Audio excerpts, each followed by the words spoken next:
Friends, శుభవార్త చెప్పిన RBI ఈ రేట్లు భారీగా తగ్గింపు. ఈ విషయాన్ని తెలియాలంటే కనుక ఆ వీడియో మీరు కంప్లీట్గా చూడండి. అప్పుడే మీకు కంప్లీట్ ఇన్ఫర్మేషన్ ఏంటో అర్థమవుతుంది. అదేవిధంగా చాలామంది వీడియో చూస్తున్నారు కానీ లైక్ని కామెంట్ చేయట్లేదు. దయచేసి లైక్ని కామెంట్ చేయండి. లైక్ని కామెంట్ చేయడం వల్ల ఈ ఇన్ఫర్మేషన్ మనం చాలామందికి తెలియజేసే వాళ్ళు అవుతాం. అదేవిధంగా ఆర్బీఐ ఏం శుభవార్త చెప్పింది, ఏంటి రేట్లు తగ్గించని విషయాలు మనం పూర్తిగా తెలుసుకుందాం. దయచేసి సబ్స్క్రైబ్ చేసుకోండి. సబ్స్క్రైబ్ చేసుకోవడం వల్ల నేను చేసే ప్రతి ఒక్క అప్డేట్ మీరు ముందుగానే పొందగలుగుతారు. లేట్ చేయకుండా వీడియో వెళ్దాం. Friends, reserve bank of India కీలక వడ్డీ రేట్లను తగ్గించింది. రెపో రేటుపై 25 బేసిస్ పాయింట్లు తగ్గిస్తూ నిర్ణయం తీసుకుంది. ఏకంగా 6.25 నుంచి 6% రెపో రేటు తగ్గించి పడేసింది. అయితే ఆర్బీఐ వరుసగా రెండోసారి రెపో రేటు తగ్గించడం విశేషం. ఆర్బీఐ నిర్ణయంతో గృహ, పర్సనల్, వాహనాల రుణాలపై వడ్డీ రేట్లు తగ్గనున్నాయి.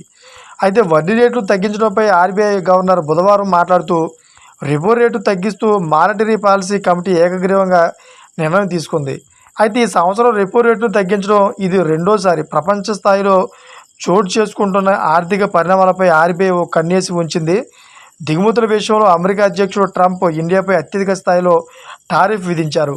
అయితే ఆ టారిఫ్ల కారణంగా ఎగుమతులపై ప్రభావం పడుతుందని అన్నారు. అయితే రెపో రేట్ను రీపర్చేజ్ అగ్రిమెంట్ లేదా రీపర్చేజ్ ఆప్షన్ అని కూడా అంటారు. అయితే కొన్ని కమర్షియల్ బ్యాంకులు క్వాలిఫైయింగ్ సెక్యూరిటీలు అమ్మి ఆర్బీఐ నుంచి లోన్లు తీసుకుంటాయి.